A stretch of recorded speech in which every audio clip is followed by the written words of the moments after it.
బాపట్ల జిల్లా పంకులూరు మండలం ముప్పవరం గ్రామంలో విద్యుత్ శాఖ మంత్రి గొట్టిపాటి రవికుమార్ పెన్షన్లు పంపిణీలో పాల్గొన్నారు. గొట్టిపాటి రవికుమార్ స్వయంగా లబ్ధిదారులకు పెన్షన్ నగదును అందజేశారు.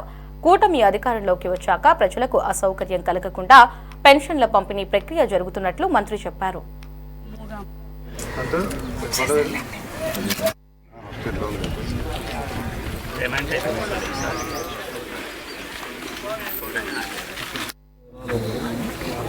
అంటే భర్తలు చచ్చిపోతే భార్యకి ఇచ్చే పెన్షన్ ఇస్తున్నాం కదా.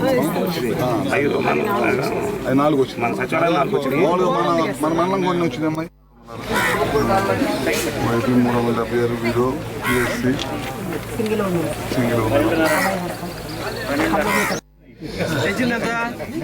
చేయడానికి 2,000 నుంచి 3,000 చేయడానికి 5 సంవత్సరాలు పట్టింది. మన చంద్రబాబు నాయుడు గారు రాగానే ఒక్కసారిగా పెంచేశాడు 1,000 రూపాయలు. అంతకుముందు 200 నుంచి 1000 చేశాడు, 1000 నుంచి 2,000 చేశాడు, మళ్ళీ 3,000 నుంచి 4,000 ఒకేసారి చేశారు. అర్థమైందా? చూడు ఒకసారి వచ్చేసి ఏ విధంగా చేయొచ్చు మనం. నేను ఇప్పుడు వెళ్ళిపోతున్నానులే, ఇక్కడ నుంచి ఒంగోలు వెళ్తున్నాను. నేను వచ్చి మళ్ళీ అక్కడ ఉంటాను, ముప్పవరం ఆఫీస్లో ఉంటాను ఇవాళ. నువ్వు ఇది చూసుకొని ఇక్కడ వచ్చి ఓకే. మనోళ్ళే ఆయన చనిపోయాడు. ఆదినారాయణ అతను కోర్టుకు వెళ్ళాడు. ఓకే, కోర్టులో అతను ఏదన్నా కానీ వీళ్ళు అందరి మీద కాబట్టి